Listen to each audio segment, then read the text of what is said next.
So let's talk about endurance exercise and your heart. Okay, there's a really good book. If you do endurance exercise, you need to get this book. It's called The Haywire Heart: How Too Much Exercise Can Kill You and What You Can Do to Protect Your Heart, by Chris Case and John Mandarola. 1/3 of marathoners experience dilated ventricles. Okay, so you have, the heart is 4 chambers. There's 2 primer pumps, they're called atriums. Then you have 2 major pumps, which are ventricles. So what happens with athletes is they start to develop dilated ventricles or enlarged ventricles on one side. So it starts getting bigger. There are indications of heart muscle damage and cardiac fibrosis, that's scar tissue within the heart. And that can develop in all sorts of problems with the heart. One would be ventricular tachycardia, which is one type of arrhythmia.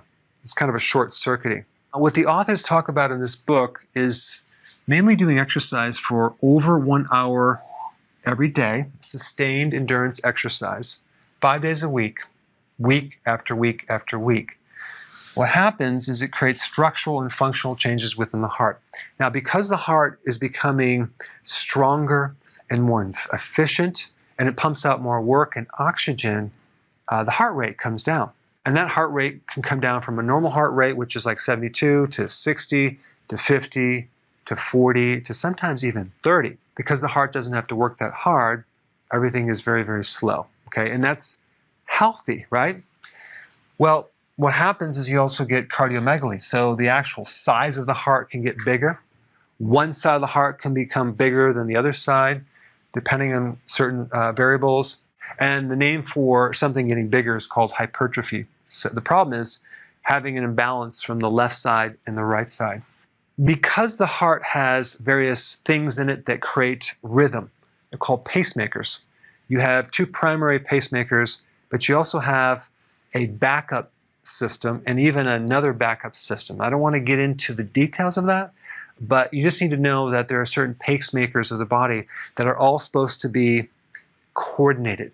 The problem is when the heartbeats start going down too low, that can trigger or alter certain secondary pacemakers in the heart. And that can create extra beats. Okay, you have premature atrial contractions or premature ventricular contractions. So we have this situation where we have this real strong, healthy heart, which is not pathogenic, that's giving these arrhythmia problems. So in the book, there's some great case histories of many people that have gone through this. Actually, it's very, very common, and what they did to handle these extra beats. The biggest thing is to cut back on the exercise. The problem with sustained endurance exercise is you're working against the body's natural rhythms, because anything sustained is very, very stressful on the body. If you're an athlete and you're noticing some of these extra beats, what's recommended is you start to cut back on your exercise. You may even want to do interval training because that's erratic and it works with the body. It's less stressful than sustained exercise. And get the book, read it. There's a lot more details to talk about. In this video, I mainly wanted to communicate to the endurance athletes to bring up some awareness on the fact that even though they can have a very healthy heart, you could have a problem with their arrhythmias, and there is something you can do to reverse this if you have the knowledge.